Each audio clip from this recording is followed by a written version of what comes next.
mtakubali kurudi nyuma. Kama ni kuomba kura, tuombe kwa amani. Wananchi wana ujuzi wa kujua. Wakisema wanataka Kalonzo ni Kalonzo, wakisema wanataka Ruto ni Ruto, wakisema wanataka Matiang'i ni Matiang'i, wakisema wanataka Sifuna, Sifuna.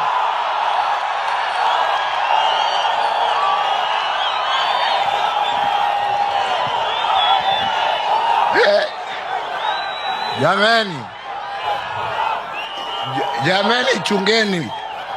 Mimi sitaki kuitwa sponsor bana. Mimi sitaki mambo mingi. Mimi nimesema ya kwamba chaguo ni la nani? Chaguo ni la nani? Na hakuna haja ya kulazimisha Mkenya yeyote kwenda upande huu au upande huu. Wakenya watajichagulia wenyewe. Na mimi naomba viongozi wa kisiasa tuende kwa wananchi kwa amani, tuhubiri yale ambaye tuko naye kwa amani. Hii mambo ya kuzuia wengine kufanya mikutano, ya kufanya nini ni kurudisha Kenya nyuma, na tunataka kusonga mbele. Kama unataka kura, omba kwa unyenyekevu. Wananchi watakupatia ama wakunyime. Hata mimi niliomba na nikanyimwa, nikarudi tena nikaomba nikapewa. Ama ni namna gani?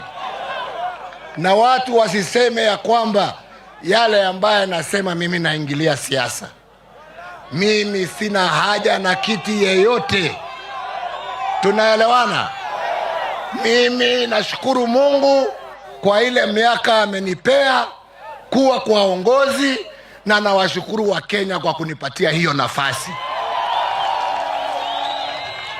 Hii nafasi sasa ni ya wengine, na Wakenya wenyewe ndio wataamua ni nani. Lakini wajue ya kwamba, unajua kila mtu anaweza kusema anataka, lakini Mungu anaamua ni mtu mmoja peke yake.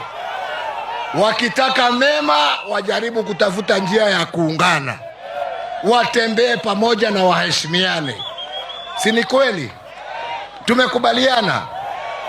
Kwa hivyo, kwa sababu ya hali ya anga, na bado kuna wengine labda mnataka kusikia sauti yao, mimi nasema Kitale, Mungu awabariki. Mungu aendelee kulinda marehemu hayati kijana wa Malwa, aendelee kulinda familia yake, na aendelee kushikilia taifa la Kenya. Na nyinyi wa Kenya, musikubali kugombanishwa. Musikubali kugombanishwa. Muungane, mukae kama kitu kimo. Mungu awabariki na walinde. Asanteni sana. Thank you.